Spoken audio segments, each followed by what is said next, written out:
one, so do I just go for something like this? Here, this is a stretched version of that, so I'm gonna go with this. Drop it on the plan. Have that like here. So what happens to our rocking chair? Well, I'm adjusting its position now to come somewhere like here. I want to be like, here, are you not obstructing? I'm like, yeah, I might be obstructing, but let's keep in mind there was this dude that we didn't account for anymore, and it's not like I forgot them. In fact, let me do them right now. So they are both 225 walls, and they are I think 300 in between, 225 in between. All right, so then to the end, it's 1-2 here. I think I should also do 1-2 from here, 900 from here. Okay, so come over to this part where I'm doing the tutorial. Begin here. Just draw.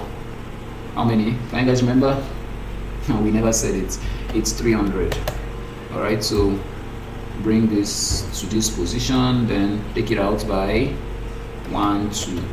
Then create a copy that's going to be 450 aside, 225 in between them, and 225 for the thickness of the guy we are passing through, and then mirror to this other side. Now the problem with mirroring to the other side is that we get a distance that is equivalent just from here. That's here to here is here to here, and that's not what we need. So I'm just going to still drag this here, all right, and then go back out with 900. Okay, so now that we have this, next thing I want to do, enter. Next thing I want to do is show the entrance and exit steps. Enter. Before I do that, I'm going to drop the slabs at 150 mm each for their thickness. Make sure that it's going to be structural concrete. Just draw it everywhere. By the way, this is one of the means I use to save time rather than going edge to edge. I just offset to this point, hold the space bar and click, and then I get all the other edges trimmed out quickly and easily. Okay, so observe now that the slab is coming out to this guy. I don't necessarily want that, so I think I could just like clear it off.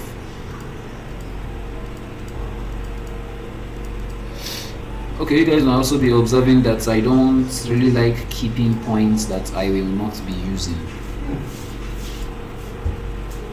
Alright, so there's this. Then I use slabs as well for the steps.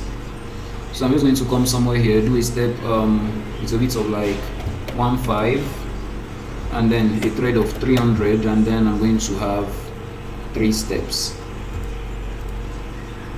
3 steps because I want a damp proof course height above the finished natural ground level to be 450. So I'm going to drag this. Do I go to the end? What did I do here? I think I'll stick with whatever I did here. Yeah, the end. Alright, so I'm going to drag this from here to this point. Alright, cool. Now I'm going to move into the 3D, from where I'm going to adjust their heights. We have 3 slabs here, by the way. There's also this one. I'm going to leave this one, but this guy will be dragged down a bit. This guy will be dragged down a lot. Then this guy's height is going to be stretched to meet up with this guy, and this will receive a similar treatment. Alright, so now I can take this and then send a copy of it to the other portions of the building. I'm going to group it as well so that selecting them in the future will not be stressful. Alright, so I'm going to bring this one to this side. Then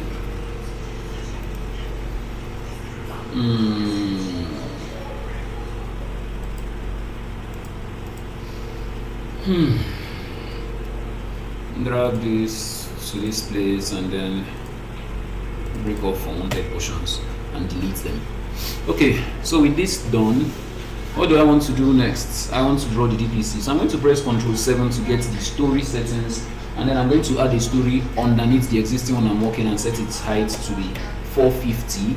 And I'm going to say okay and go into that story, and now I can't see anything because it's empty. I make it visible by showing the trace reference, and then I start drawing walls again.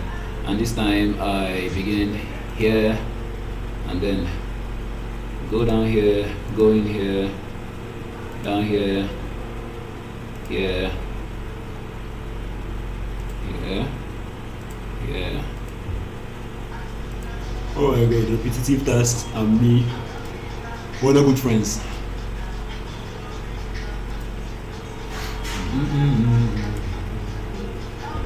Alright, so check this out on the 3D now. We have more heights and we can see the slab going across everything.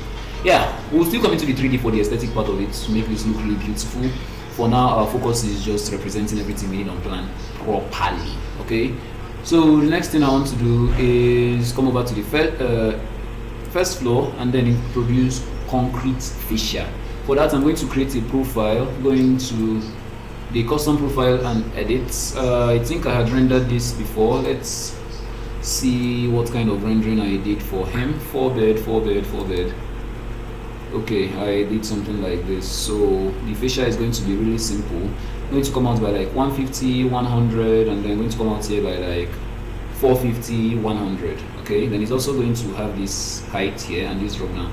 So let's make this 300, 300, 150, 100, 450, 100. I know I want to remember that, but let's try. So begin this way. Okay, 300, 150, 100, 450, 100, and then come in.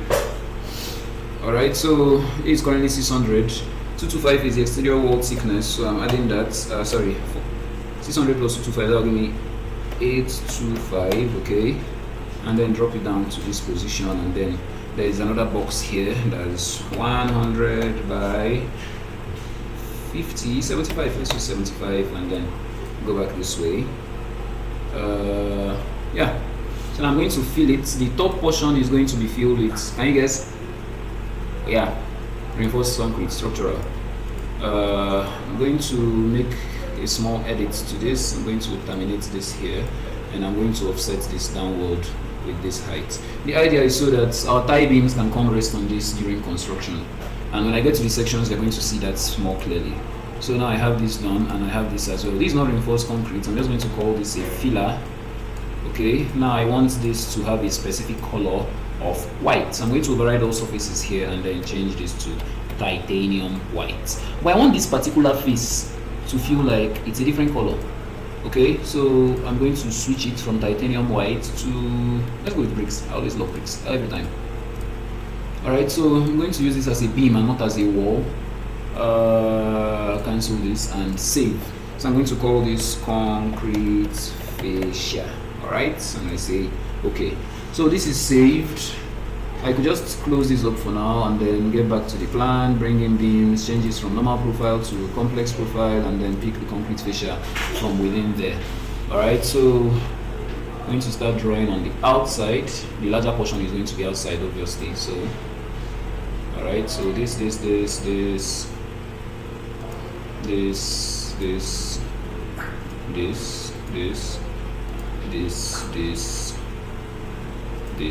and this. And without the roof, what do we have? Oh, it's hanging in the air. I'm going to view them on elevation.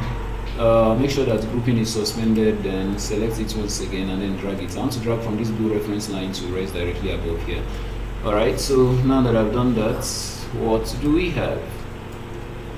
Yeah, we have this beauty right here. Okay, so I had rendered, what colors did I use? I used light beige for all the walls, and then there's like this brick finish down here. And by the way, the rendering, I don't just do cartoon rendering, I actually do stuff that look realistic too. But I find this fun.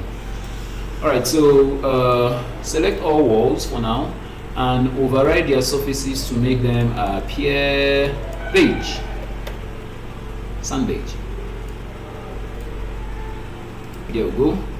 Then for what it looks like on cut through, why am I interested in cut through? Because I love rendering plans. So I'm going to go into the building materials, going to masonry structural. Alright, masonry block structural. I'm going to change this from the red brick to titanium white. Alright, so it's going to appear white when it's cut. You could view that right now. I create a cutting plane by doing this and then define the boundaries of that plane. Reverse it and then check out what we have here. So the walls appear white after being cut through. If I hadn't done the previous change that I did, they're going to give us brick over there, which is not always desirable.